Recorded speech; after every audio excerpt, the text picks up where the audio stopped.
This is going to be something new for me.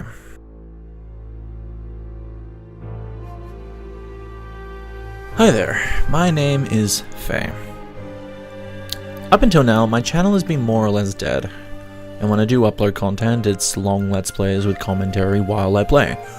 That entertainment isn't necessarily bad. A lot of my favorite YouTubers do it, but while I enjoy it, I do also want to try something new. Something that is different and still enjoyable while also focused on video games I enjoy. That's where this comes in. The following video is my second playthrough of Pokemon Arceus.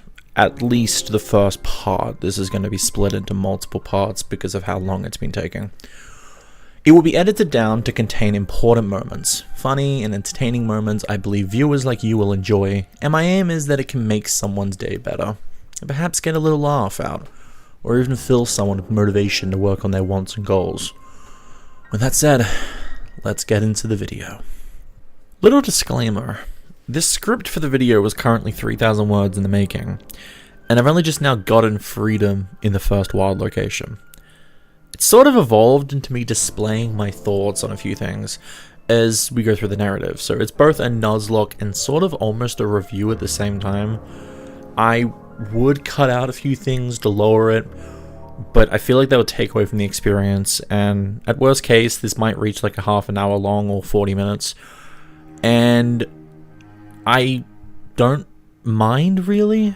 If people choose that it's too long to watch, that's up to them, but I'm enjoying what I'm doing. I'm actually really enjoying writing this. As I said, I haven't uploaded anything in so long now because of lack of motivation, and I finally decided, yes, I want to do this style of video. I want to write a script while I'm playing the game, and then I'll take the footage that I've recorded and put my post-commentary script, me reading the script, over the top. And that idea has motivated me to the point where I've written now a 3,000 word script. So I'm not going to take anything out. I still hope you all enjoy my rambling. I've tried making it as entertaining as possible. But if you want to jump right into the actual Nuzlocke, just skip to 18 minutes and 17 seconds. The time frame is on the video. So Pokemon Legends Arceus is a Nintendo Switch game, which came out roughly 13 days before I started making this video, on January 28th, 2022. And boy was it great.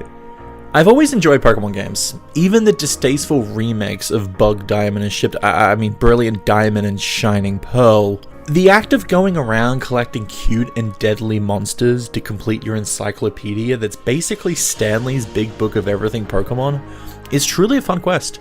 And even though I have played almost all the mainstream Pokemon games, I've played the Kanto games, except for the original Red and Green. I've played the Hoenn games. I loved Sapphire. It's amazing. I've played basically everything except for X and Y and Sun and Moon. I'm usually always hyped when a new one gets released. Like, damn, so many people hate Sword and Shield for a good reason, but I still love it, and I want to replay it for a Nuzlocke. And it's the game I got started with shiny hunting, so it's special to me. Keep in mind, I started back with Leaf Current and Sapphire, those Game Boy games, but I never got into or understood shiny hunting until Sword and Shield. I'm getting off topic. Basically, when Pokemon Legends Arceus was announced, and I saw its gameplay, and the fact that it was pretty open world, plus how different the gameplay and look of the game was compared to the copy-paste format Pokemon games have been known for the past 25 years, I got a chill down my spine. Pretty excited. I pre-ordered that sucker early January, and got it as soon as I could on release day. And over the next 10 days, I had 112 hours with the shiny charm, and now I can enjoy shiny hunting. The thing is, with Pokemon Legends Arceus, it left me with a question. Due to the difference in between it and other Pokemon games, are the same types of challenges still possible? Specifically, how does a Nuzlocke work? Well, I went looking. I checked out a few videos, and it was a YouTuber called A-Drive, really great PokeTuber by the way, check him out, that got me confident that a Nuzlocke was possible. And so I tried one. And that's what this video will be about. My first Pokemon Legends Arceus Nuzlocke. This opening has gone on for a while, I do apologize, but I'm just going to list the rules and then we'll get right into this. Firstly, there are the official rules that a Nuzlocke must stand by. In a regular Pokemon game, they are that you must nickname all your Pokemon. You must only catch one Pokemon per route you enter, and if you fail to catch the Pokemon because you faint it, or it runs away, or it managed to faint all your Pokemon, then you can't try again in that route. Lastly, if a Pokemon dies, you must release them.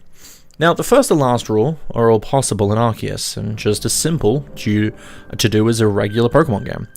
However, it was the second rule that had me thinking to myself for a while. Well, it turns out the answer is in the multitude of areas that each location in the game is formed of. You see, taking the first area of the game, Obsidian Fieldlands, when you enter it for the first time, you'll realize there are multiple locations locked off from each other, unnamed and blurry, sorta. These can be taken as routes, and so once you enter one of these new areas and its name appears in the top left of your screen, then that's when you go for the first Pokemon you see. Now, with Legends Arceus, you will see usually 2 or 3 Pokemon types in the same area. So honestly, you just gotta be honest with yourself, but in the end it doesn't matter. Just go for the first Pokemon you see and make it count. Either way, with all that explained and roughly 5 minutes of this video spent on a bloody opening passage, let's get into my Pokemon Legends Arceus' Nuzlocke's Genesis arc.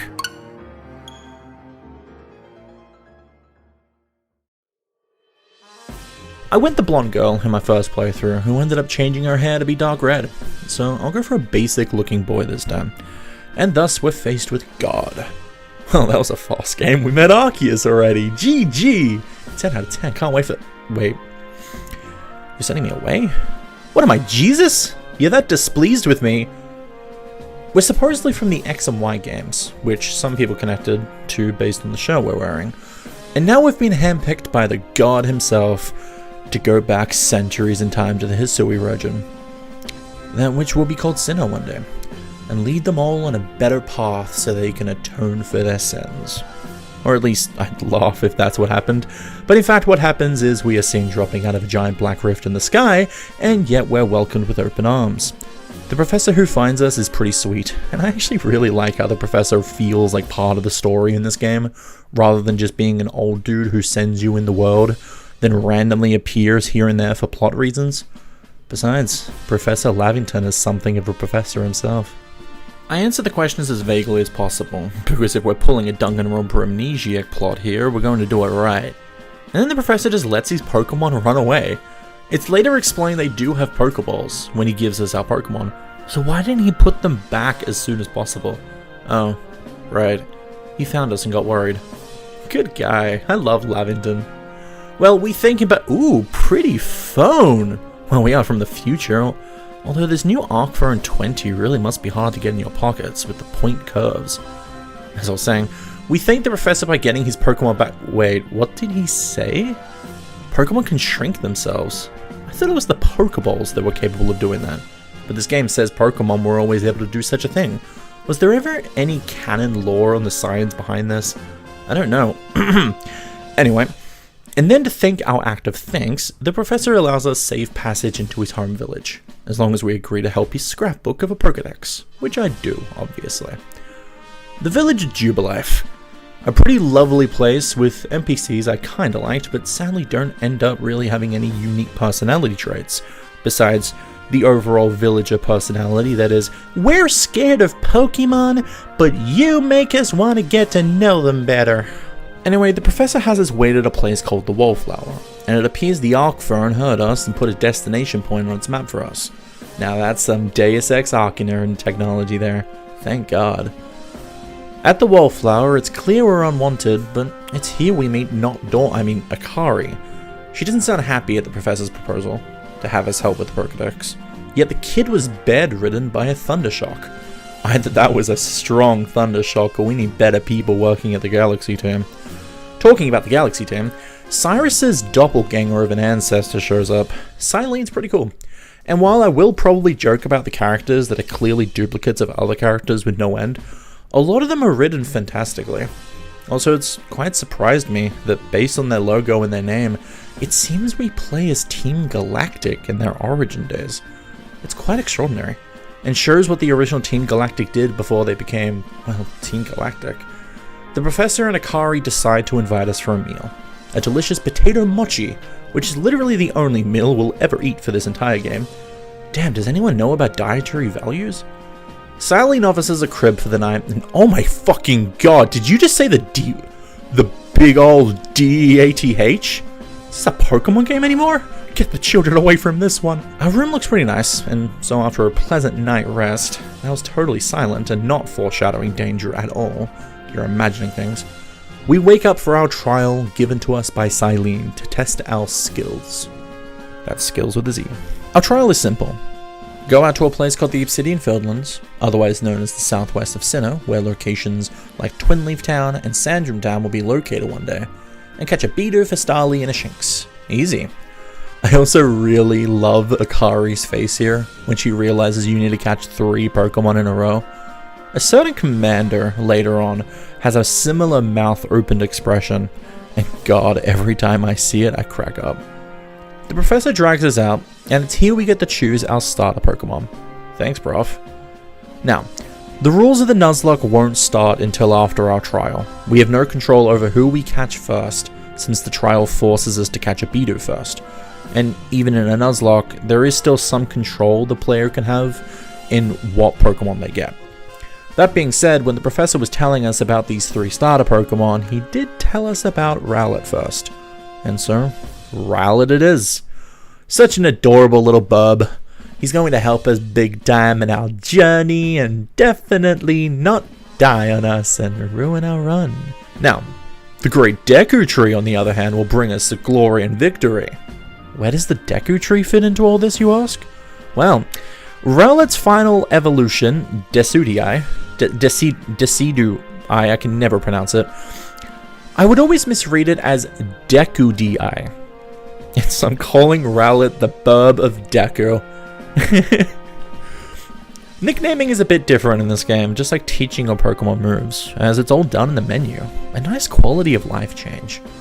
Also, I really love the look of this generation's Pokeballs. The homemade look to them and how they actually look like they're just different materials quickly crafted together. It's very unique. I save my game and head out for my trial, until we're stopped by a merchant named Vovo talking to Akari. He seems interested in us, excited too, and battles us. God damn, these battles in Arceus get my blood pumping. Whew. So the foundation of the fights are still the same as the original Pokemon games. Turn-based fights that rely on type advantage. However, let's go over what's new. Your fight happens directly where you are, instead of there being a basic background area based on the area that the fight is taking place. Your Pokemon will walk around now and then, and also you, the player, can move around. This had me running about, wishing I could kick the poor Togepi and help my Pokemon out, or punch the lights out of Vovo and give him a boo-boo. Naturally though, as it's the tutorial fight, we kick Vovo's ass, and he walks off. I wonder what this era's version of a Pokemon Center is. Although we heal by resting, so I assume every other person with a Pokemon does that.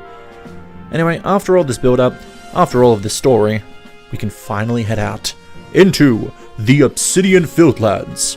Bub of Deku, away!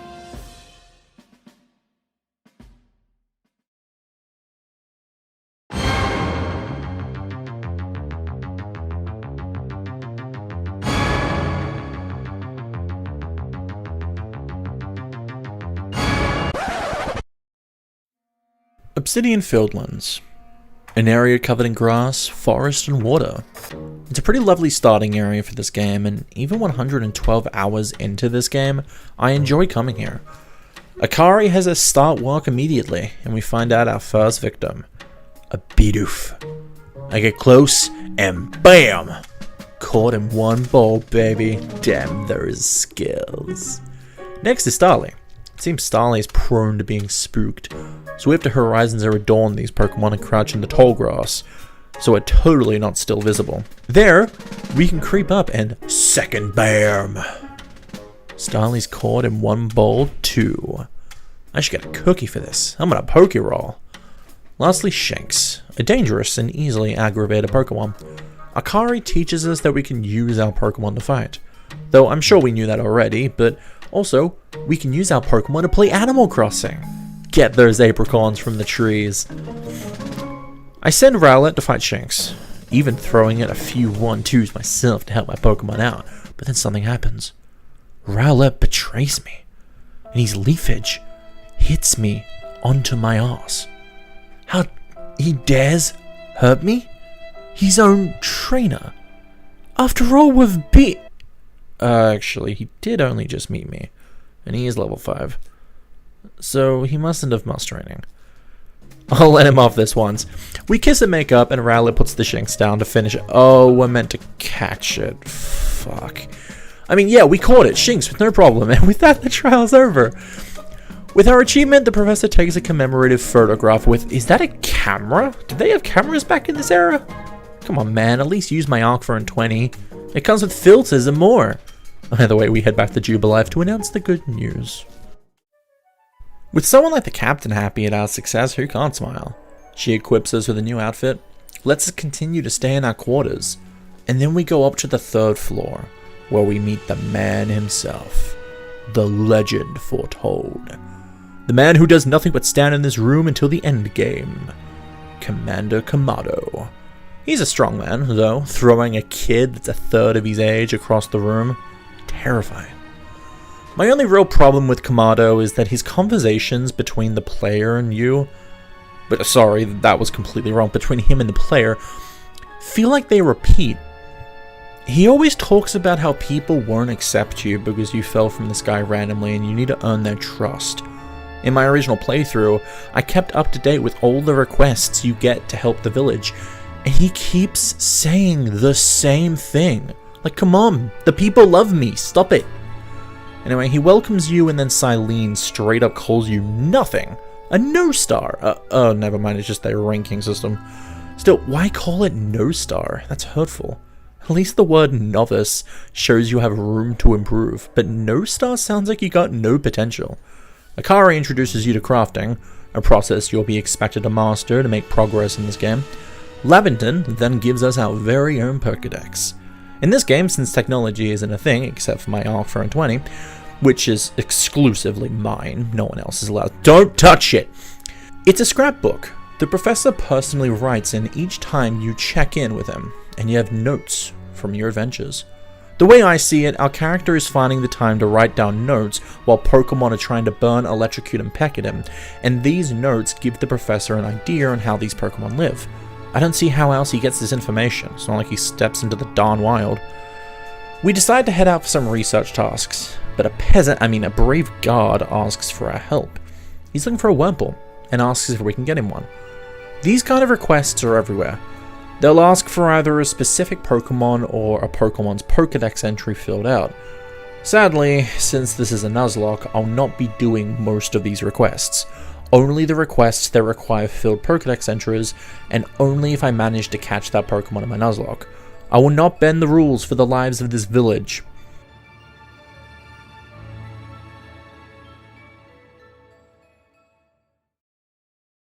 Ever thought of dodging those cruel attacks Pokemon dish out? Well, Akari has, and so she shows off her beautiful gymnastics for us to learn from. Anyway, from now on, Nuzlocke rules are a go! So now is a great time to explain a couple more rules. Around 20 light years ago, I mentioned the official Nuzlocke rules, but I actually decided to come up with a couple of special rules I want to use myself, that people probably have done before, but I'm not sure, and so they're original to me. Firstly, I'm going to save here, and from now on, there will be no saving until a main story quest is complete. Once a quest completes, then I am allowed to save once, and not again, until after the next completion of a quest. Secondly, no items allowed in battle. Enough said. And lastly, I am not allowed to overlevel. My Pokemon must stay under a specific level range, and that level range is based on the boss of each location we visit. So for the Obsidian Fieldlands, I cannot level over 18. Since there will be battles dropped by the story here and there, I won't try leveling at all until I know I won't risk overleveling from the story. Now let's go explore and catch some Pokemon. But first I'm going to release these useless 3 Goobers from our trial. Hurry along now! Now we know Bidoof waits for us over the hills, and if we walk over there then we're forced to catch it. Thank you, my third eye, for warning me of that tragedy. So, let's just jump over this side of the hill, and ooh, look at that. The Shinx. Great first catch, not gonna lie. I almost didn't catch it, though. Missed my original Pokeball, and then in battle, Shinx broke out. But in the end, we got our second Pokemon. Thankfully, this game has easy to access rest areas, and I will abuse them. Now, let's go through a few of those new areas and see what else we can catch before we continue the story. Next up, Horseshoe Plains. Here we go. Oh my god. That tail behind the tree. Could it be an Eevee? Holy shit. Throw that Pokemon. Yes. God damn it, I can't believe it. I wrote this script as each event happened to me in game, just in case anyone is wondering if this is actually my actual reaction. It is. I love Eevee. See, even my person loves Eevee. He's smiling. Before I go to the next area though, I realized something. I didn't notice in my 112 hours of playing this. It seems the sound becomes quieter when you're in tall grass, when you're in grass and crouching. I never even noticed. What the hell? That's awesome. Now, technically the next area I walk into is Worn Bridge. It appears in the top left of my screen. But that area isn't actually accessible yet, and I only discovered it by walking into its very edge, so I'll leave that for later. I make sure to keep using my Pokemon to gather materials, never know when they might be useful, and I mark my next destination in the distance. We then enter Floara Gardens, and besides the Shinxes, who we already caught, and thus I'm following the optional Nuzlocke rules where you can choose not to catch a duplicate, the first Pokemon I see is a Luxio, which is the evolution of Shinx, but I don't count it because it's an evolution, like, I don't count it as the duplicate rule. Sadly, it's not just any Luxio though, it's an Alpha, and it will kill me instantly. It's like level 40. I can't catch this, and so I will consider Floara Gardens a loss, and any future areas where an Alpha I can't fight is the first I see. I could give myself an exception here and go past the Luxio, as it is technically a Shinx, but I'll stick to some harsh decisions. We head south, and whoa, that's a big boy. An Alpha Snorlax blocks our way. Thankfully, we haven't actually entered a new area yet, so it doesn't count as a discovery for a Nuzlocke. But damn, is it scary. We have to be pretty careful here. If we make too much noise, or it sees us, we might be screwed. Oh, that was easy. Oh, well, alright then. We move past the Snorlax with ease, because we're the child of God. And we enter Sanjin Falls. Technically, these two Staravias were on my screen right as the name of the area appeared on my screen. But it was barely for a second, and I run into another Staravia shortly after anyway, so it doesn't really matter. This here was scary. Hilariously, though, as it was. But it drove my anxiety through the roof. I'm gonna let the adventure play in its entirety and let you enjoy. Have fun.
Now, in a normal Pokemon game, what I did would be against the rules. I left the battle and then went back and caught it. However, because of how Legend Arceus plays, and how it was the exact same Staravia, that is, if my eyes and my mind didn't betray me, I simply see it as a fair decision, a new type of strategy in Nuzlocke. And now I have a level 18 Staravia. Easy. Since level 18 is what I'm considering my level cap for this area, however, I'm going to put him in a box. I mean pasture. The cage where Pokemon I'm not using go. When I get back to camp, that is. Damn, that was an experience though. A Graveler leaps out of an ore I break, but I kindly ask it to leave me alone, and so it does. After gathering a few mats, I head back to camp. Rest well, my new bub.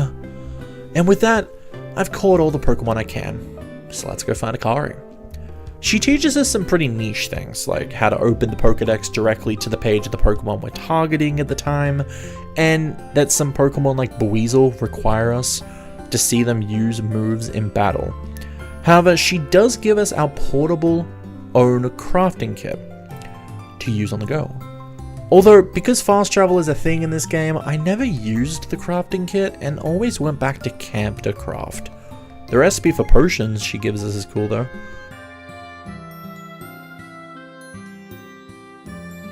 We decide to head back to the professor and show him our research tasks. However, it seems we haven't reached the next rank yet, and you need to reach it to continue. It's this necessity that worries me about whether Nuzlocke is possible. If you're limiting your catches because of it being a Nuzlocke, will you be able to get enough research points? Obviously, at the moment, I can go out and do lots of tasks with my current 4 Pokemon.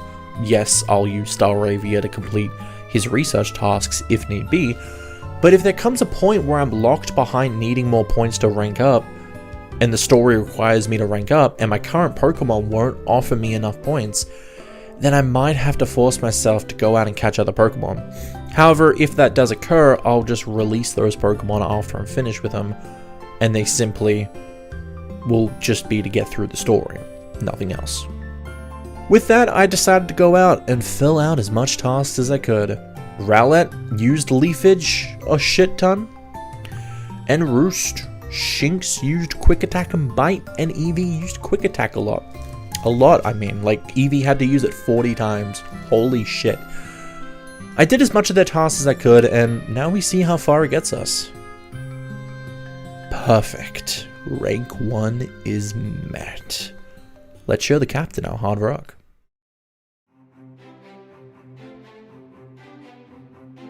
With the captain pleased at our work and a good meal now in our bellies, we get some sleep, only for Akari to call us out to the training grounds next day.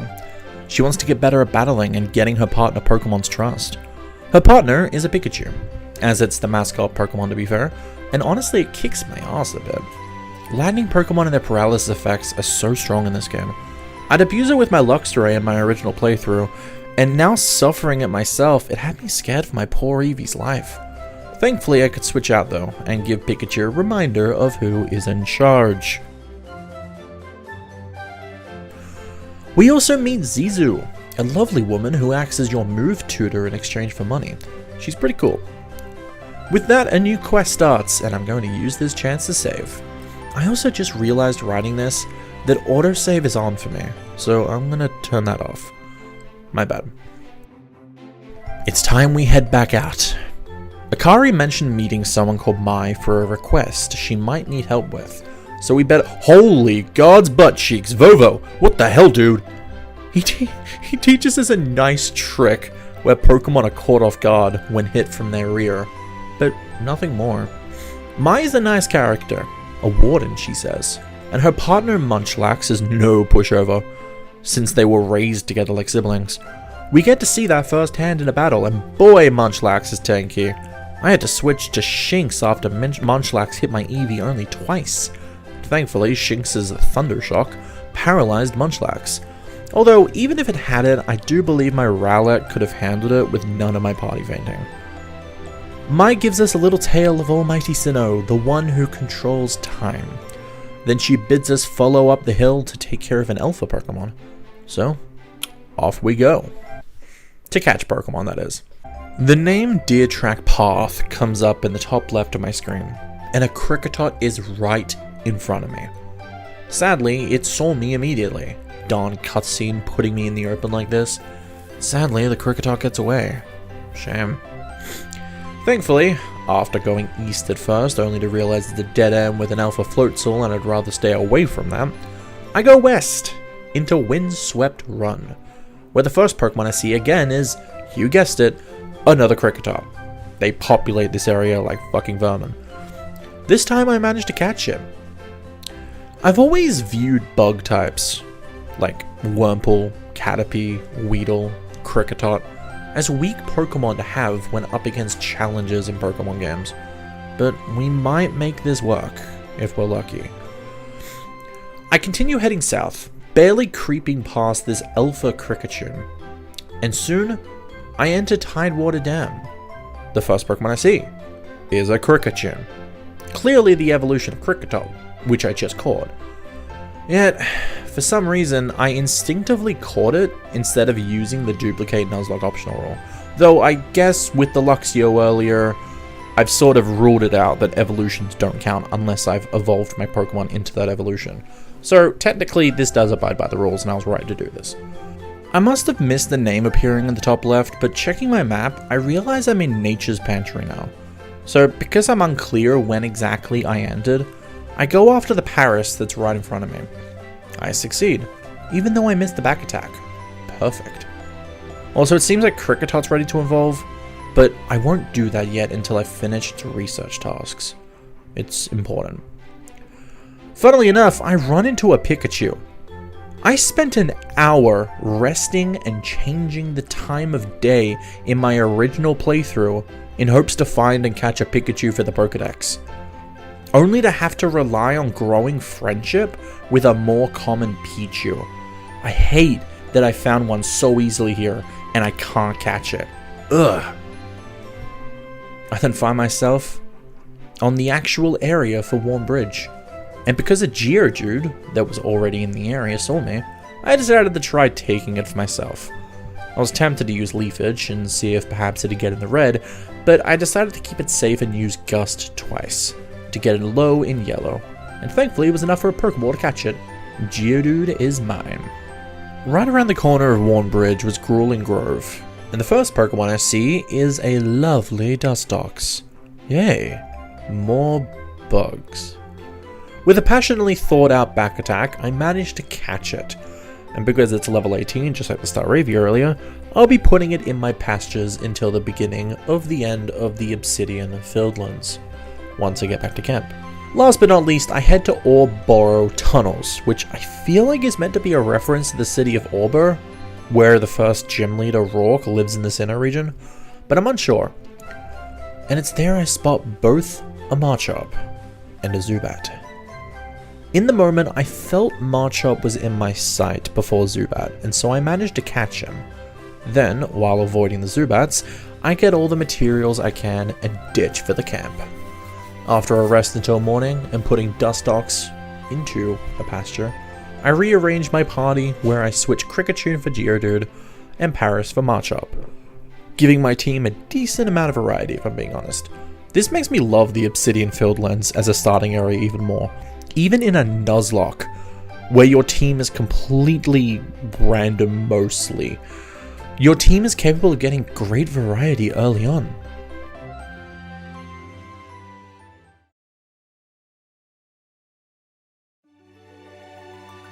At the time of writing this, I'm just about where Mai wants me to be, and you'll be able to see on my map.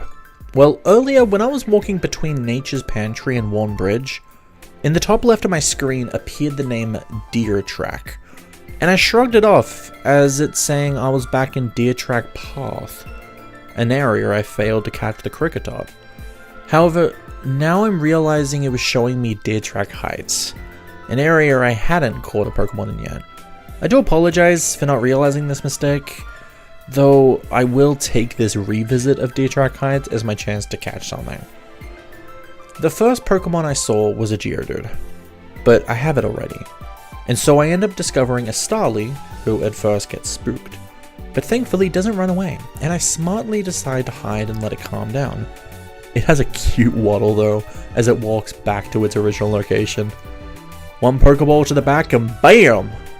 I did catch a Staravia before, but a Starly will help for the research tasks, and Staraptors are pretty strong. I also think my game glitched a bit because the prompt telling me Shinx can evolve kept staying on my screen.